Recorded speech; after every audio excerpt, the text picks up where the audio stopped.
Hey everyone, welcome to Smart Moves. My name is Setsuko, and today I wanted to take a look at the cards that are going to be rotating out when Witchwood releases on April 12th. Now, there's a few reasons that I wanted to do this. I primarily play Arena and a lot of Wild, so when I am looking at cards that are coming out, I try to consider them in that context. However, I do think that the first expansion of each year is a really great time to try Standard because it's the smallest card pool that is in Standard at any given time. You've got 3 expansions from the previous year, the new expansion, plus the classic set. So there's 5 kind of groups of cards at that time period. This does mean that after the meta sort of gets solved, there's usually a smaller number of decks to play, but that initial sort of turmoil of all the cards leaving and new cards coming in and people trying to figure out how to do different decks, that's a very cool thing to experience. And so what I wanted to do is kind of get a little bit ahead of the game, start looking at the things that are going to be leaving for each class, and maybe start looking at what's going to need to replace those for particular classes to continue to be viable in Standard. Now, I'm not an expert, I'm not a professional player or anything like that, but I do like to theory craft. I like to build silly decks and things like that, and I just like Hearthstone and analyzing what's going on with it. So that's what we're going to do today. We're going to go expansion by expansion, kind of look at maybe some popular decks that are going to get murdered by a lot of the cards rotating out. And just kind of see like where are the gaps in these classes and how are they going to be filled. So we're going to kick things off with Druid. I'm going to hit that crafting button just in case I'm missing a few things, and we're going to be taking a look at Old Gods first. We're going to see what cards are missing, are going to be leaving from Old Gods.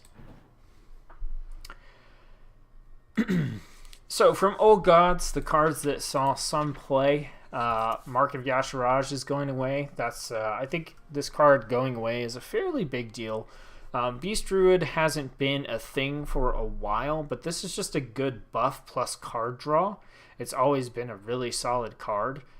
So this is going to be a method of card draw and a potential beast synergy card that's going to be going away. And with Witchwood, there's a lot of beasts coming out. So unfortunately, you won't be able to combo this card with these new beasts in Standard. However, that being said, I don't think this card is critical to a lot of the archetypes of druids that are out there. So I don't necessarily know that it needs a direct replacement in order for Druid to continue to be viable. Another one, Feral Rage.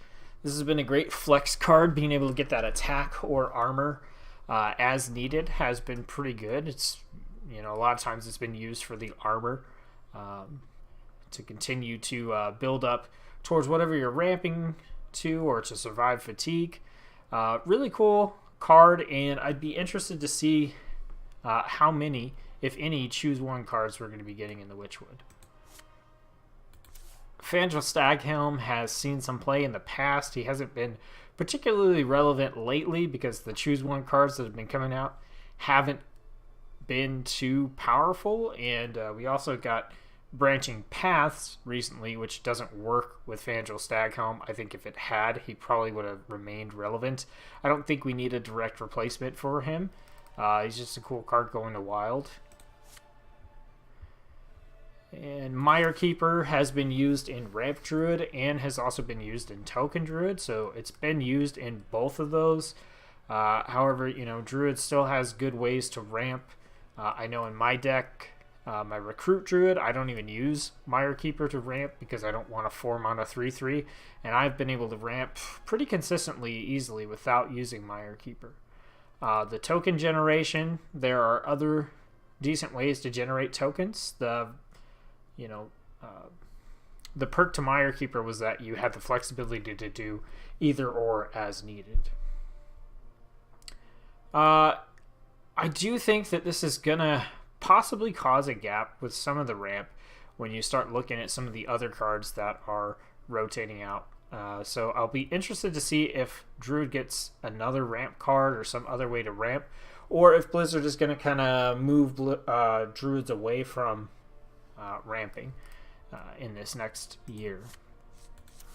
Dark Arakoa saw some play with some Cthulhu decks, also with some Quest Druid, things like that, but I think this is not that big of a loss. And nobody played Wisps of the Old Gods, so that one is okay. So overall, I think we're not hit too hard by the loss of Old Gods for Druid. There are some pretty solid cards that are going away, but I don't think any of them were critical must-haves in the majority of Druid decks. I think the most versatile ones were Feral Rage and Mire Keeper, but I think Druid will be able to live without those. So in Karazhan, we did get one really strong card, Enchanted Raven, and this is going to be going away. This has been a great one-drop for Druid in general, for any kind of deck that's trying to sort of play on curve, or if you're trying to play a token-style Druid. This has just been a really solid drop. I think this card going away will definitely affect those token decks, but it just may be the case that, I think token-style Druid will find its place somewhere. Maybe not tier 1 or tier 0, but I think the Enchanted Raven going away is a fairly big deal. Nobody played Menagerie Warden and Constructed, and Moonglade Portal has seen some play, but I think it's fairly easily replaced, and it was never an insanely strong card to begin with. So overall, for Karazhan, I think, losing the Enchanted Raven is probably the biggest deal there. So Druid might need another early game drop that does something for them. And then we have Mean Streets of Gadgetzan. So the big thing to note here is all the Jade cards are going away. So Jade Druid will no longer be a thing in Standard, and that covers the majority of the cards that we're losing here.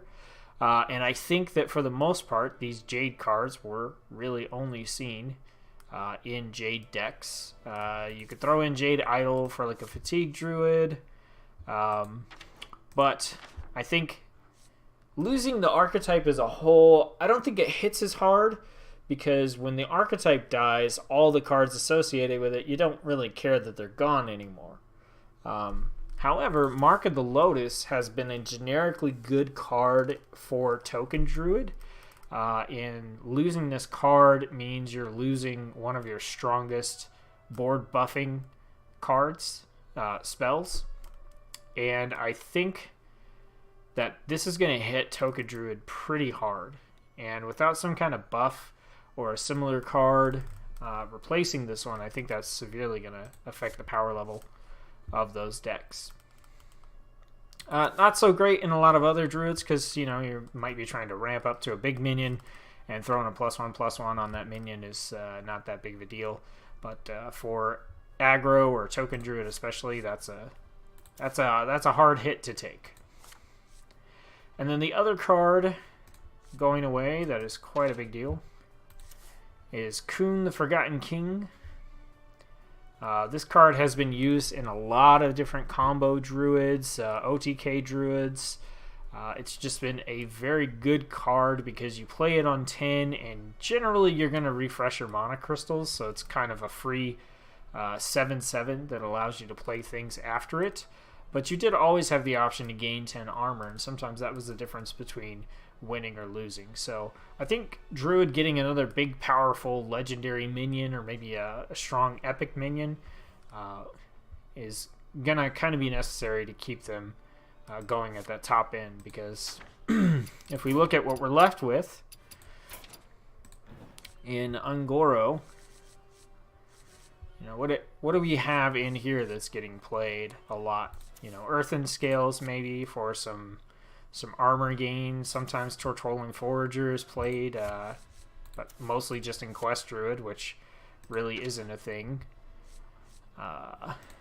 Nobody plays Tyrantus. Frozen Throne brought a lot of good cards for Druid. We got Druid of the Swarm, so we've got a nice early game minion. We got Crypt Lord for token, for protection. We've got the Death Knight, just a solid card all around. Spreading Plague, great for defense. Ultimate Infestation, obviously a super powerful card.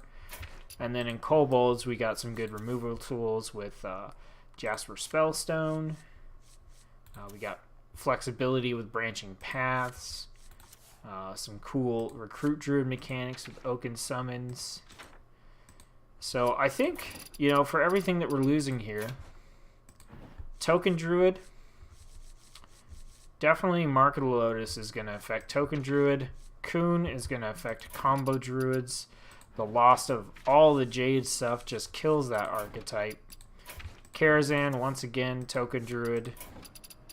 And Old Gods. Just losing some pretty decent cards that fit into a lot of different kinds of decks.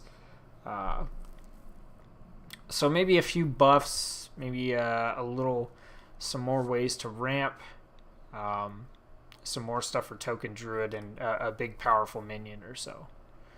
So we'll see what the state of Druid is in after all the Witchwood cards have been revealed. But so far, I think that aside from Jade Druid dying, the majority of these cards being lost are going to leave Druid in a decent spot to be able to come up with some new decks. They still got a lot of powerful tools, especially from Knights of the Frozen Throne. And I think that we'll probably see people trying to do a lot of the usual things with Druid. You know, a new type of Token Druid, a new type of Ramp Druid. Maybe this Hand at Druid archetype that's coming out will actually have some effect.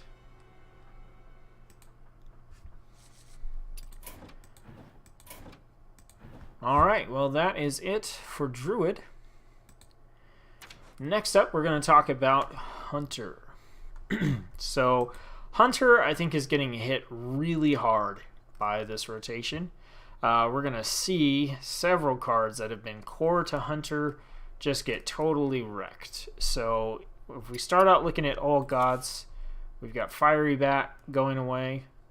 A decent one drop. It's been replaced by some other things. Let's see.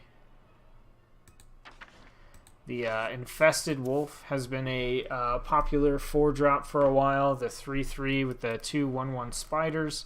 Sticky minion, hard to remove. Also has the Beast tag. Really solid 4-drop all around. We got Call the Wild leaving. That has been super strong in Spell Hunter. So this card leaving, I think, is going to affect the power level of Spell Hunter quite a bit. Other than that, not too much in Old Gods that we really have to worry about. When we hop into Karazhan, we're going to be losing Kindly Grandmother, which has been the 2-drop to play for quite a while. 2-mana 1/1 that summons a 3/2. It's annoying. If you remove it, an even bigger minion comes out. So once again, you know, that's another kind of staple early game 3 to 4 mana or 0 to 4 mana kind of card that's going away for Hunter.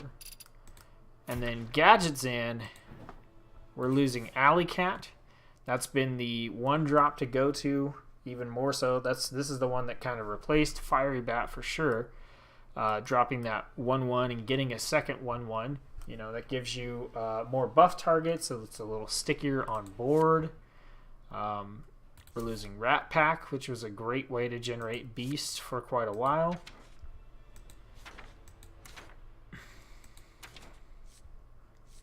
So I think for Hunter, you know, they're losing a lot of powerful early game minions that have kind of been the staple of their decks for a long time. And I also think we've got to consider, you know, Call the Wild leaving and how that's going to affect Spell Hunter. So what does Hunter need? Some good early game minions, or you know, a nice powerful spell that can be played in Spell Hunter to kind of compensate for Call of the Wild leaving the meta. But that being said, for the past several expansions, Blizzard has been trying to create this control hunter archetype and push a hunter that is not so centered on aggro in particular.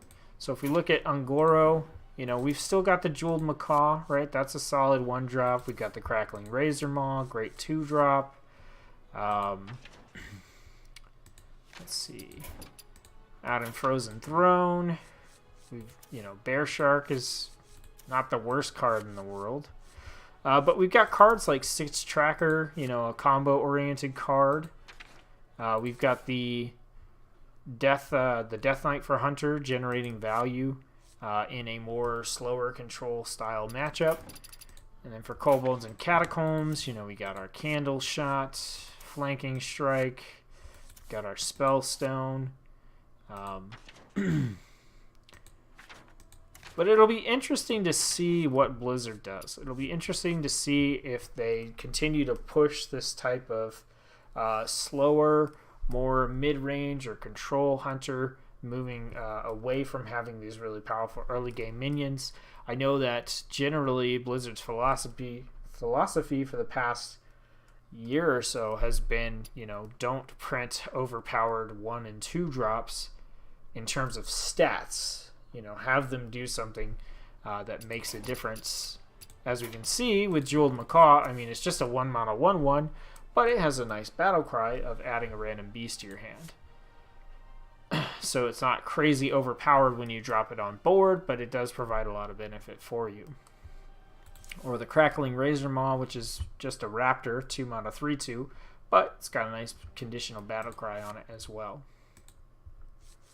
So I think Hunter is definitely getting weaker in terms of the archetypes that have been played most popularly recently, and I think that based on the cards we see from Witchwood, we're going to see what kind of direction Blizzard is trying to push Hunter in. And from the cards that have been revealed so far, it definitely looks like they're still wanting to push for a more a less aggressive Hunter. So all right, that's it for Hunter. Next up, we're going to take a look at Mage. Mage is losing quite a few strong tools. So first off, Ice Block is rotating to the Hall of Fame, so that is going to make such a huge difference with these Mage decks that are going to be developed during the coming year, because you no longer have that spare turn that Ice Block provides for you. They're losing Twilight Flamecaller, dealing 1 damage to all enemy minions, decent AoE, good to set up pings and everything, but not overly important. Cabalist's Tome, however, has been played in all kinds of Mage as a great value generator. Can be pretty hit or miss, but this card leaving is a huge deal, and I think it's going to impact the meta quite significantly because, 3 random Mage spells, it's so hard to play around that. And even though we do have things like the Spellstone now, like the Spellstone you have to earn. You've got to play the Elementals and get it up to 3 random Mage spells, whereas Cabalist's Tome, it's always there. It costs more mana, but you don't have to do anything to earn it. You don't have to build around anything. You can just jam it in your deck and, turn 1 card into 3 cards, and that's a pretty huge deal, especially when you consider that Mage spells in general are pretty good. In Karazhan, we got several, like every one of these cards leaving is a pretty big deal. So Babbling Book has been a great 1-drop for Mage. You get a 1-mana 1/1, which sets up to deal 1 damage to your opponent's 1 or 2 drop and then allow you to ping and clear it off the board. Also generates a random Mage spell. Medivh's Valet is super powerful in decks that run Secrets and in Burn Mage and things like that. So this is a 2-mana 2/3, basically kill a minion that is getting rotated out. And then Firelands Portal. This has been used in Big Mage and just has been an all-around pretty strong card, dealing 5 damage and getting a minion out of it. So losing these, pretty big deal. Every single one of these sees a lot of play and is really going to hurt Mage that these are going away. And then finally in Gadgets In, we've got some other cards that are good with secrets that are going to be going away. So Cabal Lackey means you can't set up for those free secrets. You're going to have to use the other, I think it's 3 mana card that will let you get free secrets. Cabal Crystal Runner, you know, this has been one of the cards that made Secret Mage powerful because you could basically get a 0 mana 5/5. Volcanic Potion, this 2 damage AoE is going away, which means that for early game AoEs, you know, you're back down to Arcane Explosion and just silly stuff that isn't powerful enough to really see play. If we look at what's staying in, we've still got Arcanologist, but we don't have Medivh's Valet to power off of that. Also, Ice Block is gone, so you don't have a way to get a secret up that's guaranteed to stay up so that you can power up your secret minions. We still got the quest for Exodia Mage. Primordial Glyph is still in there. Still a strong card. Pyros for Elemental. Still got Meteor. But this is a 6 mana board clear, so you know we're kind of looking like where's that early game 2 damage AoE. Most of the things in Knights of the Frozen Throne don't get played except for the Death Knight, which is obviously going to continue to see a lot of play. And then Kobolds, you know, we've got the Arcane Artificer, so good way to get some defense to kind of help you stay alive longer since you're no longer going to have Ice Block. We got the Spellstone, which will let you get up to 3 random mage spells like Cabalist's Tomb, but like I said earlier, you have to earn it by playing Elementals. Explosive Runes is still a really powerful secret. Dragon's Fury, great clear for Big Mage. Alaneth, card draw. So I think mainly what's going on with Mage here, you know, we're losing a lot of the random value generators, right? We're losing that Volcanic Potion early AoE. So what does Mage need? Well, this here, I think every one of these cards is gonna need a replacement of some sort. You know, Babbling Book being gone, maybe Monoworm jumps back in and is the 1 drop to play. Medivh's Valet, we've still got, you know, Arcanologist and Secret decks to draw things out. Firelands Portal, you know, that's a 5 damage summon a minion. That's a pretty huge impact. And then, you know, Old Gods, Cabalist's Tome.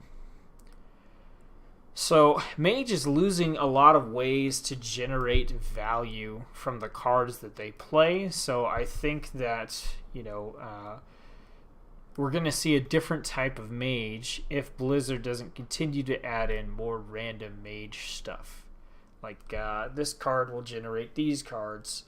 Sort of effects like Cabalist's Tome. Also, that early game AoE, you know, losing that 2 mana AoE is a pretty big deal because now you can actually build a board against Mage.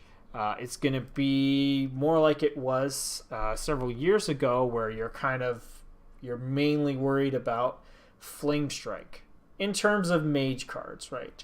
There may be some neutral cards that you still are worried about, but in terms of the Mage AoEs coming down, you're going to be worried about Flame Strike or Blizzard potentially. So I think that's going to make a big deal in both how you play against Mage and how Mage has to build their decks.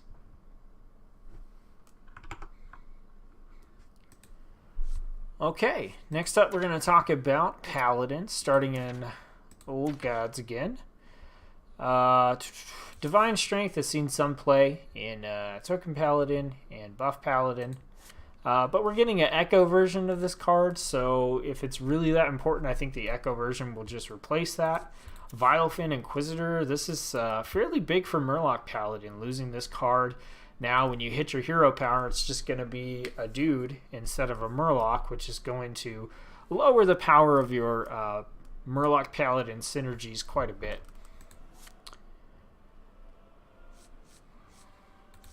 Also affecting Dude Paladin, Steward of Darkshire is going away, so no more Divine Shields on your dudes. Stand Against Darkness is going away. That was a great way to fill up the board before you dropped like a Light Fused Stegodon or something along those lines. Checking out Karazhan.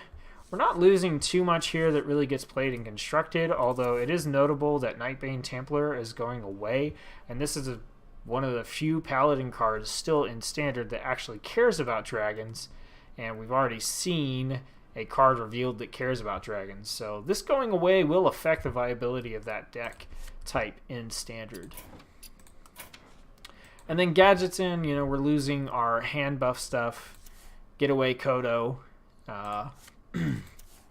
small time recruits, but I mean, do you play this when you have Call for Arms? So Wicker Flame, Burn Bristle, it's kind of a hit. But overall, I think Paladin, you know, they're not losing that much this expansion. Not things that were critical, super, you know, important to their decks. Like I said, a couple of things are being lost for Dude Paladin, so if they get a couple cards to replace those, they'll probably be solid. Also, Vile Fin, you know, I don't think this is going to break Murloc Paladin, but it just lowers the power level a little bit because you can't constantly summon Murlocs with your hero power and get all the, you know, bonus buffs and things, extra stats from those little Murlocs you're pumping out. But if we take a look at Paladin for Ungoro, I mean, we still have Lost in the Jungle for Dude Paladin. We've still got Hydrologist for Murlocs. We've got Light Fused Stegodon, Spike Ridge Steed. You know, these are the cards that you're seeing all the time. Sunkeeper Tarim, Vine Cleaver. You know, we jump into Frozen Throne. We've got Righteous Protector. You know, the Paladin, or the Death Knight. Kobolds and Catacombs. We've still got Jailer for Dude Paladin. Call to Arms. Crystal Lion. You know, so Paladin's not hurting too bad.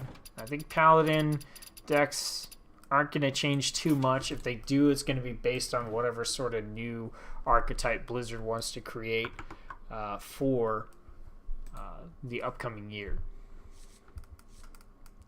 Next up, we're going to talk about Priest. So Priest is losing a significant amount of things that I think are annoying to play against when you're playing against Priest. So Shadow Word Horror is going away, that destroy all minions with 2 or less attack, as well as the combo card that makes it effectively a board clear. Shifting Shades going away, that hasn't been used very much lately. So mainly just Shadow Word Horror. Priest of the Feast has been a annoying card that's been used in Priest fairly frequently. That's going to be going away. Onyx Bishop kind of got... it was popular for a while, but has been overwritten by new cards that have been released. But Gadgetzan is where Priest really starts to hurt. So Pint-Sized Potion going away. This is an enabler for Shadow Word Horror. It's an enabler for a lot of the Priest's minion control effects, so this is going away. Along with that, Potion of Madness, gain control of an enemy minion with 2 or less attack until the end of the turn. We're all really familiar with this. You play your 2-drop, it gets Potion of Madness, and you know, bumped into something else, killed. So that card's going to be going away. They're losing Cabal Talon Priest. This card has been a big deal in Inner Fire Priest, and just an annoying 3-drop in general. So that health ramping aspect of Cabal Talon Priest, that's going to be gone. Draconid Operative was the backbone for Dragon Priest. Being able to discover cards in your opponent's deck. Super strong, super overpowered deck or card. Raza the Chained. This did get nerfed, but it is going to Standard, so no more cheap hero power no more cheap Death Knight hero power for Priest. They could still build around one of the odd or even cards and get that discount, but it won't apply to the Death Knight hero power. And then Dragonfire Potion. Another big board clear going away. So I think much like Mage, Priest is getting hit pretty hard with this rotation. Lots of control things are going away, right? So the Potion of Madness, the Shadow Word Horror, the Dragonfire Potion, the Enabler in Pint-Sized Potion, losing a little bit of strength from Cabal Talon Priest, and then just Draconet Operative rotating out is going to have a significant impact on the power level of Dragon Priest, just because it is such a powerful card. But Priest is not in a horrible spot. As we know from Ungoro, they've got Shadow Visions, they've got, you know, all kinds of stuff in these new expansions, and Priest is one of the top tier classes right now. And I think that for the most part, Dragon Priest is going to be hurt the most by the rotation, and some of those other Priest decks like Inner Fire are going to be perfectly fine.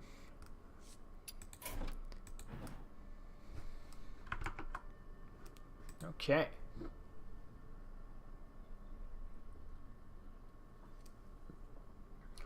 Well, over halfway through the classes there. And next up, we're going to take a look at Rogue. So Rogue is losing Journey Below. That's always been a pretty fun card.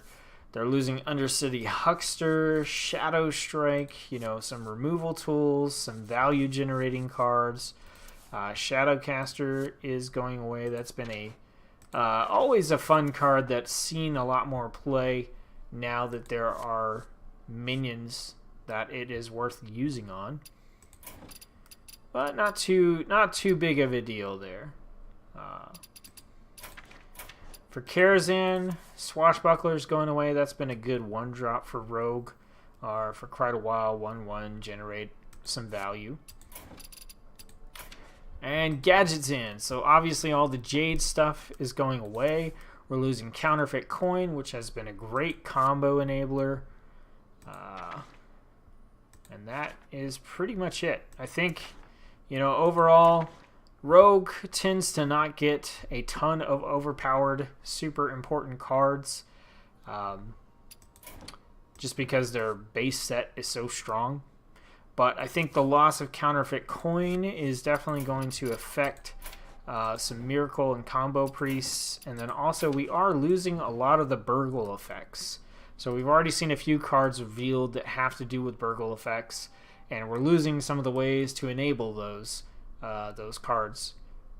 Also, Shadow Strike, sometimes played, 5 damage to an undamaged character, so a little bit of removal, but Rogue always has tons of removal. Assassinate, if we look at the sets that are remaining, you know, we've still got Hallucination, still got Vilespine Slayer, we've got our Death Knight, generate a lot of value out of that. And then from Kobolds, we've got the whole Kingsbane package. We've still got Sonya Shadow Dancer, who does some of the Shadowcastery type stuff. Nice combo card, Elven Minstrel.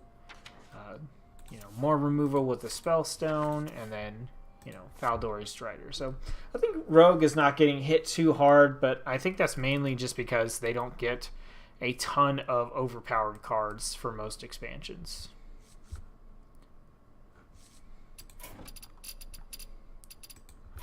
Alright, next up, taking a look at Shaman. So Shaman, man, Shaman has a lot of stuff that is getting rotated out with this expansion that's severely going to affect the way they play and the types of decks that they can build. So in Old Gods, Shaman is losing Evolve, so that whole archetype is essentially gone.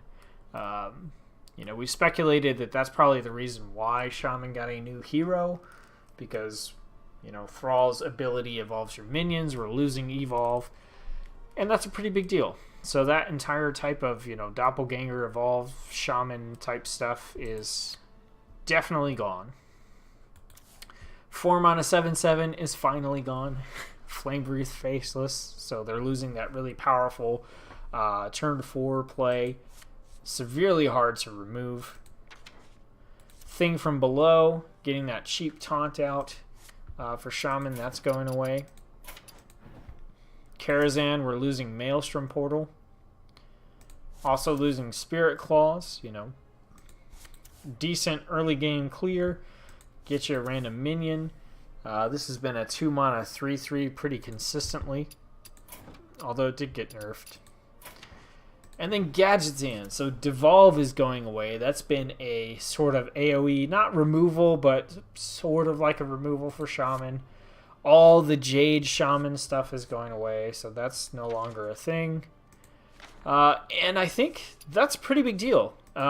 Jade Shaman, that's been a deck that's been played for quite a while. It was very strong. Evolve Shaman has been a major archetype for Shaman. So at this point, if we're looking at what cards they're left with, we've got all the elemental stuff from Ungoro. We've still got a nice board clear with Volcano. For Frozen Throne, they did this Freeze Shaman thing, which has not worked at all. So that's basically a null expansion. And then Kobolds and Catacombs, they did this Totem thing. So Shaman, I think, is in a really, really bad spot right now. They're losing Jades, they're losing Evolve Shaman. We got 2 expansions where they basically worked on archetypes that haven't panned out, the totems and the whole Freeze Shaman thing.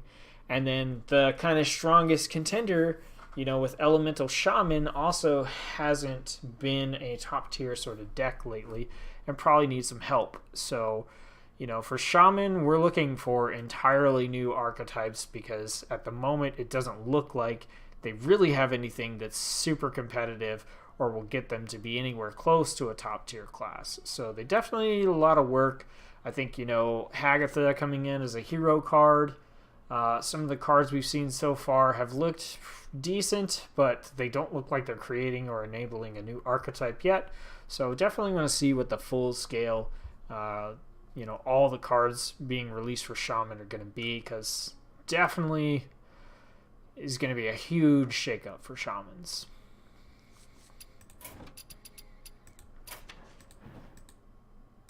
All right, next we're going to talk about Warlock, and it's like, why even bother talking about Warlock? They're losing almost nothing from the Control Warlock and the Q Block decks, and those are super powerful right now. But we do need to look at some of the things that Warlock is losing for the other decks that it has. So, not a whole lot going away with Old Gods. We are losing Doom, but usually Doom doesn't get played. We play Twisting Nether instead.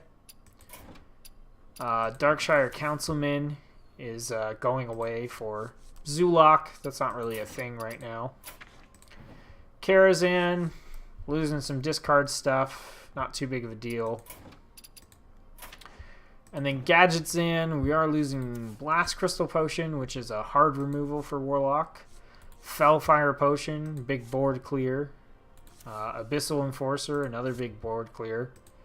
But none of these things are getting played because Cube Warlock and Control Warlock are just too good. And the majority of these, not that big of a deal. So if we look at what Warlock's left with, we've got all the discard stuff from Ungoro. Not too big of a deal there. But when we get into Frozen Throne, we've still got Defile. We've got Drained Soul. We've got Despicable Dreadlord, Blood Reaver Gul'dan. Still got the Reveler, if you need to destroy something. And then KNC, Dark Pact, Kobold Librarian, Vulgar Homunculus, the Spellstone, the Lackey, the Weapon, the Void Lord. Like, all the good stuff for Warlock is staying. So it's almost the exact opposite of Shaman, where, you know, it seems like it doesn't even matter what Blizzard adds this expansion, because Warlock's probably going to be in a good spot either way. And if they get some good cards, which it looks like they have already, they may be even more powerful, or a few more powerful decks might be created from this class. And last for the classes, we're going to talk about Warrior. So Warrior is definitely losing some tools for some of their decks. They haven't been on top tier class for a while now. I think Dead Man's Hand Warrior is fairly popular and does pretty well. Pirate Warrior kind of got nerfed into the ground, but that being said, Nizosphorus Mate is going away. Good 1-drop for Pirate Warrior. Losing Ravaging Ghoul. This was a great sort of board clear, execute, you know, damaged effect enabler. So that's a pretty big deal. Bloodhoof Brave was a great 4-drop to put into Taunt Warrior, or Quest Warrior, I guess. In Karazhan, not really losing anything here. And then in Gadgetzan, you know, we're losing some hand buff stuff. Most of it wasn't played.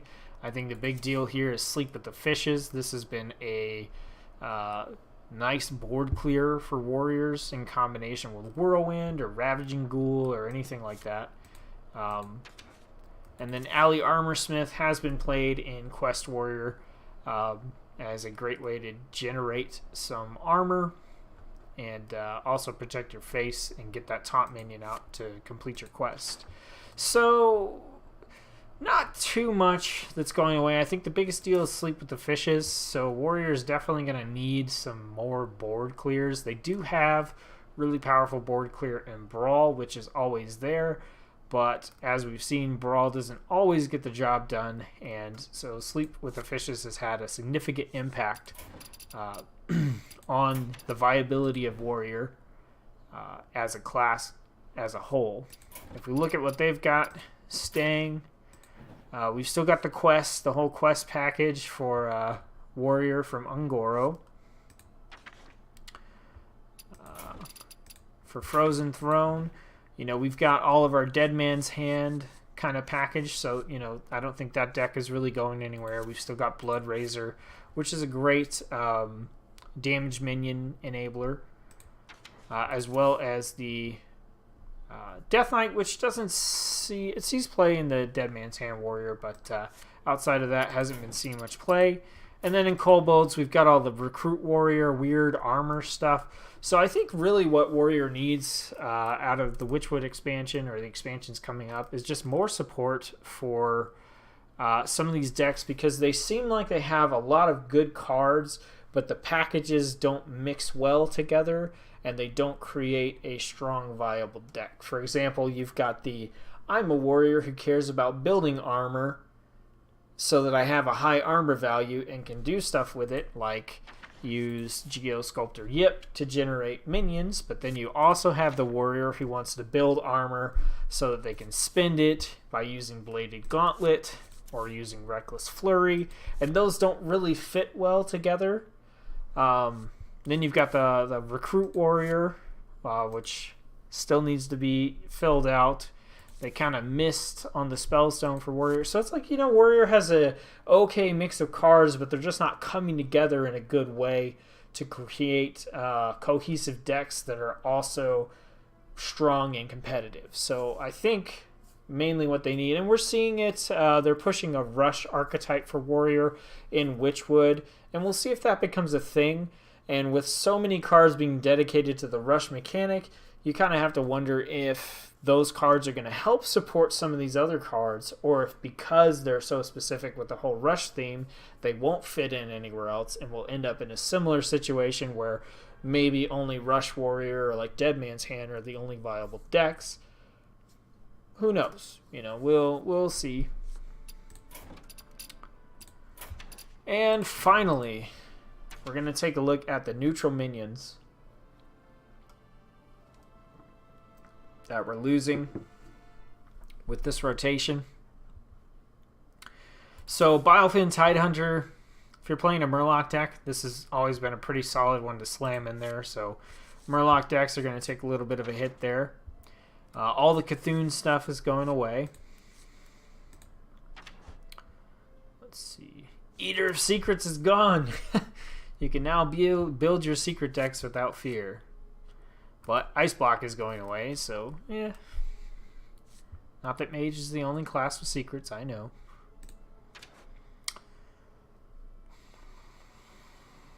Some of these cards are annoying in Arena, but not really that big of a deal in Constructed. Until we get to the Old Gods. So Deathwing Dragon Lord is going out. That's going to hurt all the Dragon decks out there as well. So I think we'll see a little bit less of those. N'Zoth is definitely going to hurt all the Death Rattle type decks out there, as well as the Control and Q block archetypes. And then Yasharaj is going to affect some of those decks that use Barnes, who is also rotating out, and we'll see that in just a minute. So from Old Gods, we're not really losing too much. I think early game Murloc is about the only minion that really matters in terms of a generic minion. And then we're losing a couple powerful legendaries that have enabled entire archetypes like Yasharaj, N'Zoth, and Deathwing Dragon Lord. From Karazhan, so we're losing Netherspite Historian, also another big dragon deck enabler. We're losing Barnes, which has enabled that whole Yasharaj, pull out big things kind of deck. We're losing Bookworm, which is okay dragon card. Curator was always a nice little tutor effect, great in Taunt Warrior. Losing Medivh, who's been put in some big spell type decks to generate additional value. We're losing Arcane Giants, which has also been put into several different spell decks as a cheap minion, cheap 8/8 to get onto the board. So from Karazhan, once again, those dragon decks are getting hurt. The cheat out big things decks are getting hurt by the removal of Barnes. And then some of those kind of big spell generators or spell heavy decks are getting hurt by the loss of Medivh and Arcane Giant. Gadgetzan, we're losing Mistress of Mixtures. This is a powerful control tool. Powerful control 1-drop. We're losing Dirty Rat. Great anti-combo card. Also lost you the game sometimes. We're losing all the tri-class discovery cards, which have been popular and generated a lot of value. Specifically, Cabal Courier gets used all the time, and that is going away. Grime Street sometimes got used. The rest of the Jade stuff, that's definitely going away. Cabal Chemist, so we don't have to worry about random potions anymore. Kazakus is going away. Which a lot of those deck archetypes kind of died off when Reno rotated out, and then when the Priest cards got nerfed because of the whole the Razakus deck archetype. Doppelgangster, Shaman Evolve's already going away, so that's mostly what that was used for. Some token stuff. Lotus Agents didn't see too much play, or hasn't recently. More Jades going away. And that's about it.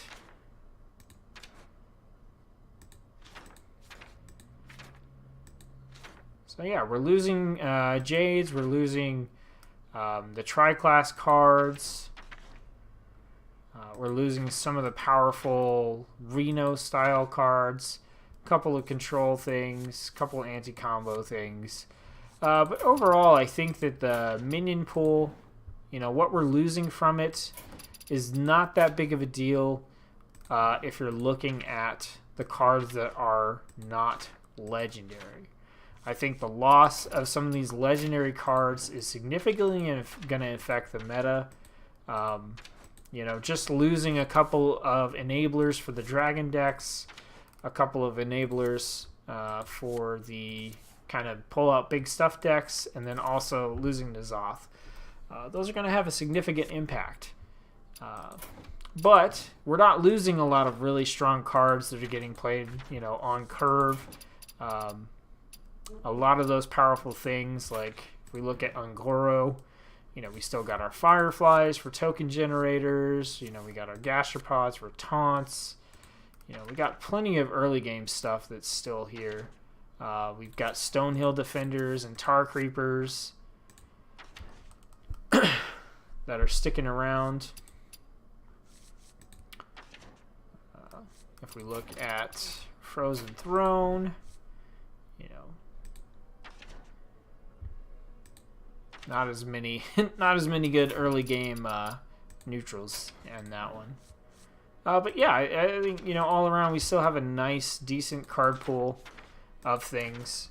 And just as a quick recap, so Jade Druid's going away, taking a little bit of hit to the Token Druid, so we'll either have to see some replacement support for Token Druid or potentially a new type of Druid come out. We also do have Recruit Druid, which isn't horrible. It's not tier 0 or anything like that, but it's not horrible, and any cards that come out that can further enable that would allow that to climb the power scale. Hunter's definitely taken a big hit with the loss of Call of the Wild for Spell Hunter and a few early game minions, but overall is probably still going to remain viable depending on how Blizzard supports whatever archetype they're trying to push. So they're still trying to push that sort of slower control Hunter, and if they do that properly in the upcoming expansions, then that could actually turn into a pretty viable deck. Mage is losing a lot of its value generators like Kabbalist Tome. It's also losing a little bit of early game removal and is taking a pretty significant hit with the loss of Ice Block, and I think that in itself is going to cause a lot of new Mage archetypes to spring up. We do still have Big Mage though, so there's that. Paladin, not really taking too much of a hit. The stuff in Paladin that has been strong is going to continue to remain strong, although Murloc decks are taking a bit of hit with the loss of your hero power switch and a couple of the early game Murlocs that are going to be rotating out, be they neutral or Paladin specific. Priest is taking huge hits in terms of their control mechanics, especially their AoEs, and their dragon decks are taking a significant hit because of the loss of like Deathwing Dragonlord, Netherspite Historian, Dragonfire Potion, Draconet Opera. All these things they're just getting wrecked on their dragon decks. Also losing a little bit in terms of not having Yasharaj or Barnes. Rogue, not too big of a deal, but as I said before, rogues tend to not get super overpowered cards every expansion, so for rogues, it's really about how do we take our core set and then make a deck out of whatever cards are available from the expansions. Kingsbane Rogue is still definitely going to be a thing, and we'll have to see where it goes from there. Shaman is getting slaughtered, just beat up and down, left and right. They're losing their evolution mechanics, they're losing their Jade mechanics, and they've had 2 expansions of just garbage in the Frozen cards from Knights of the Frozen Throne and the Totem cards from Kobolds and Catacombs, so they desperately need some help to be even remotely viable coming up in this meta. Warlock, who even cares? They've got great tools from the past few expansions, 2 from Knights of the Frozen Thrones and Kobolds and Catacombs just gave them all the tools they need to have several strong, viable decks, and they're not really losing too much from the rotation, so don't expect those decks to go anywhere. They may just get better if any more powerful cards are added. And for Warrior, still a lot of kind of conceptually good cards that just aren't meshing together. We've got all these different packages that, they're like mismatched Lego bricks, right? They don't fit together quite right to form something that makes sense. And so depending on what cards are coming out over the course of the next year. That'll kind of determine whether any of those individual packages gets to rise into the spotlight and be particularly strong. We also know that the rush mechanic is being pushed for both Hunter and Warrior, but in Warrior in particular is getting a lot of strong kind of rush combo-y cards, and that may be an archetype that comes out. And then as far as the neutrals go, we are losing some very powerful, staple, legendary minions that have been pretty much a part of some sort of top-tier deck since they came out. You know, Kazakus, I literally was thinking of it and just forgot it, N'Zoth, and then some others that have been strong in various archetypes that have kind of risen and fallen in their strength. You know, Deathwing Dragon Lord, Barnes, Yasharaj, that kind of stuff. So overall, I think that it's particularly interesting to see what direction Mage and Shaman are going to go in. I think they're two of the classes that have the biggest potential for different types of decks to spring up. And so we haven't seen a lot of the Mage cards be revealed during the making of this video. So it's kind of, we've seen a few things, and it looks like they might be pushing a sort of minion heavy Mage, which is a totally different and interesting sort of direction to take the class in. And then for Shaman, they've just got decimated so hard that something has to step in to the shoes of Jade and Evolve Shaman, and it definitely wasn't whatever they put out for the past two expansions. So whatever comes out in Witchwood either has to make one of those viable or create some entirely new archetype for Shaman to tackle.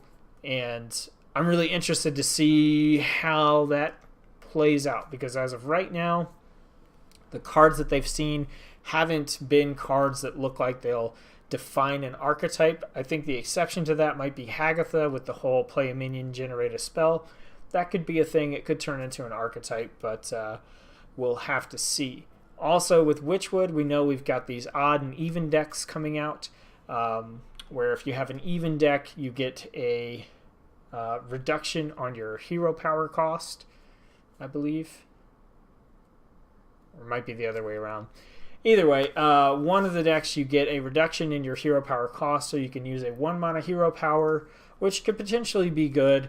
And we also have the new ability to get an upgraded hero power from the start of the game. So those offer some deck building potentials, and maybe if an archetype doesn't pan out through the cards that they've created, like Rush Warrior, if that doesn't work out, well, maybe we're able to come up with an odd warrior or even warrior archetype that turns into a competitive and viable deck.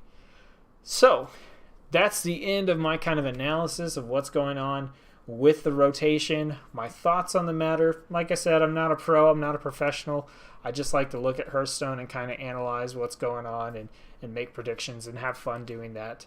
And if nothing else, then I hope that watching this video and seeing all the cards get scrolled through, and maybe picking up on what I missed, or what I was right or wrong about, helps you kind of figure out what cards are going to have a big impact on your personal play style, and what you should be looking for in the classes that you like to play.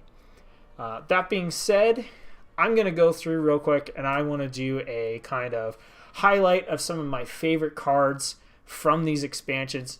Doesn't matter if they're powerful or not. I just want to point out a couple that I have loved over the past. So if we kick it back to Old Gods, nothing in Druid really caught my eye. Kind of enjoyed Feral Rage, right? So let's keep moving on.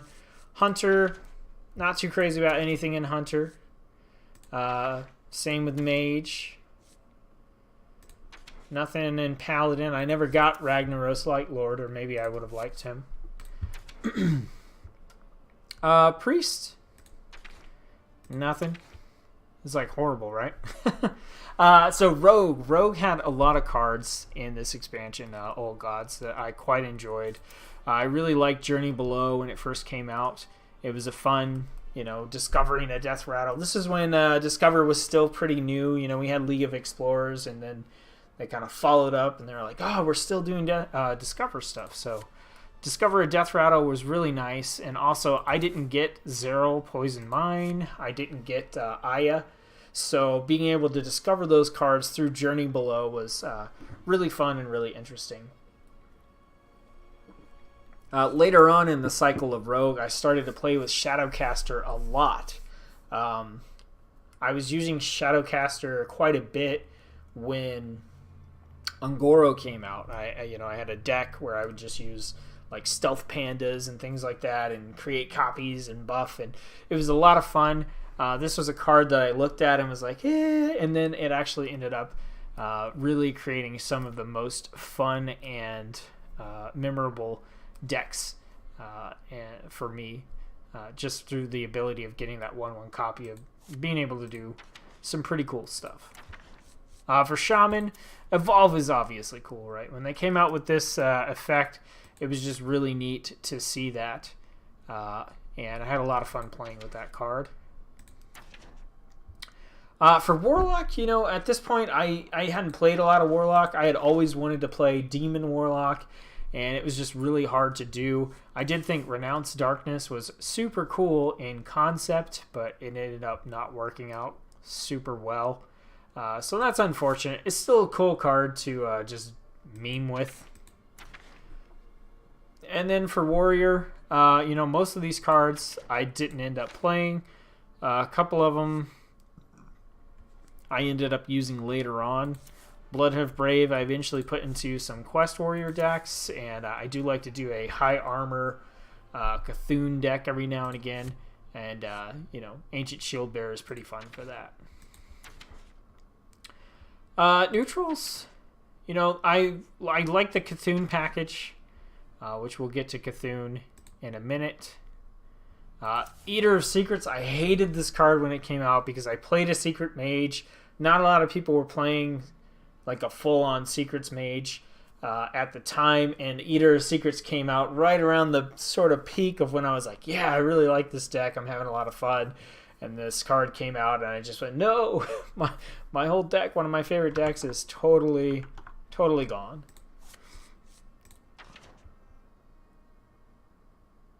Let's see, what else? Twin Emperor Veclor was really cool. Like I said, I did some things with a high armor Cthulhu Quest Warrior, so Twin Emperor was a perfect fit for that kind of deck, and I really enjoyed it.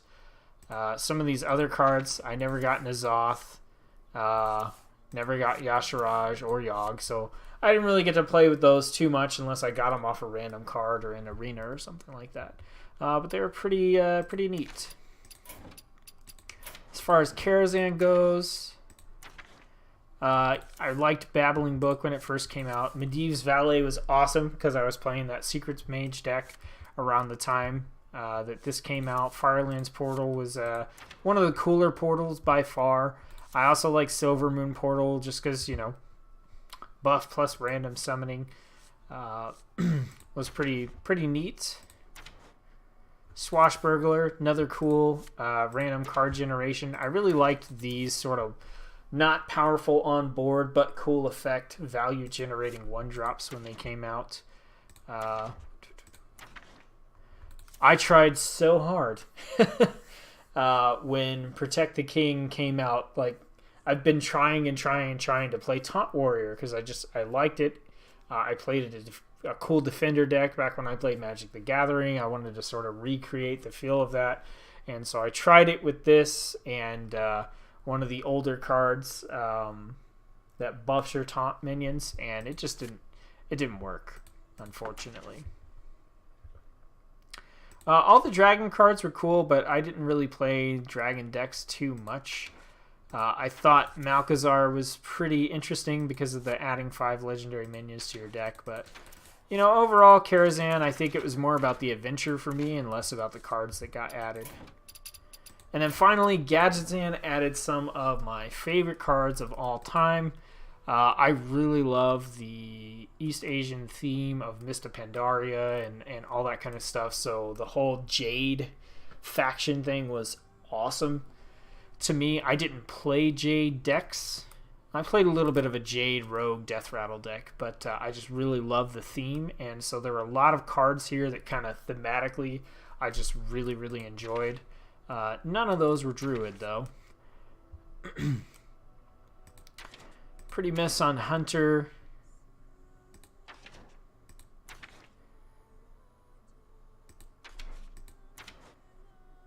It's just gonna be rogue cards again. Draconid Operative, as much as it's become a pain in the ass now, was a really cool card when it came out, and I built Dragon decks specifically to play this card. That's pretty much the only priest I play is like a Thief Priest, so that was pretty cool.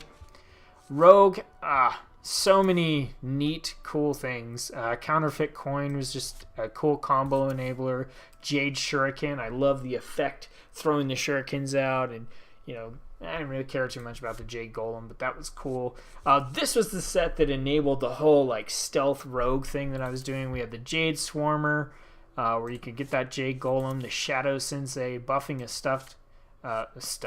stealth minion. Probably my favorite card out of all three of these sets, just in terms of thematics. Lotus Assassin, 5 mana 5/5 stealth. Whenever it attacks and kills a minion, gains stealth. This thing was so cool, being able to drop this on the board, buff it with Shadow Sensei,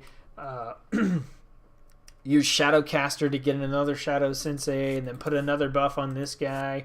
Now to use the Hosen Healer to get him back up to full health after he traded a bunch. It was just, and then finally swing him face for, you know, like 16 damage or something ridiculous, and it was a lot of fun. Devolve was super awesome. I think I was just as excited about this as I was for the original Evolve card. I really liked the Evolve-Devolve mechanics. Not necessarily the decks they were played in, but the mechanics themselves. For Warlock, you know, this is where I was like, oh, they added some more demons. Like, we can generate demons here. We can buff demons with this one. We can, oh, there's a demon. But it still didn't come together, so I didn't really feel too attached to any of those particular cards. And then, you know, Taunt, still trying to make Taunt Warrior work. I was like, oh, we can discover a Taunt minion now for 1 mana. That's pretty good. It wasn't, ultimately. Same thing, Alley Armorsmith. I still do really like this card. I think it's a lot of value. It's a nice threat because your opponent knows you're going to generate armor off this thing, dealing damage, so they want to get rid of it. They want to hard remove it if possible. Pretty cool card. Dirty Rat. That was another one that I loved in the Rogue deck that I played. You know, I get that buffed up Panda, drop a Dirty Rat, pull out a minion, kill it with the Panda, and we go back and be stealthed again. That was a whole lot of fun. I loved all the Tri-Class Discover cards because I loved the ability to combo things with stuff from other classes, but I felt like it was fairly balanced because you're only getting 1 card from each class, and that's from the entire pool, so it's hard to build some sort of combo around that. It's just a nice value generator. Hosen Healer, like I said, I use that in my Stealth Pandas deck. I wouldn't say it's like a favorite. It was just a nice tool. It's kind of boring, and the art's not too great. I never got Kazakus, so I didn't get to mess around with him too much. You might be saying, oh, you never got Kazakus, but you have all this dust down here. Yeah, I don't craft legendaries unless I desperately want them, so never got him. Never got Aya. I did really want Aya for the sort of Death Rattle Jade Rogue variant that I played, but never ended up crafting him. So yeah, that's it. I think, you know, my favorite card is probably Lotus Assassin. Out of all those expansions, I just, you know, Ninja Panda. Are you kidding me? Stealth, buff. Yeah, just lots of good memories, cool artwork, cool theme. Just really hit home for me, so I quite enjoyed it. But all right, that's it for my class analysis and kind of a last little send-off for the expansions that are going to be rotating out in Standard. That being said, I do mostly play Wild, so probably going to be using all these cards that are going away anyway. But definitely looking forward to the full release of Witchwood. We're going to know all the cards. I think April 9th or so is when we'll have the dump and the final reveal stream and all that kind of stuff. Expansion releases on April 12th. I'll be back later tonight with my co-host Slicky to review some of the more revealed cards, so be sure to check that out. And thanks for tuning in. If you've got any suggestions or comments, let me know. If you like the video, like it. And if you don't, download it.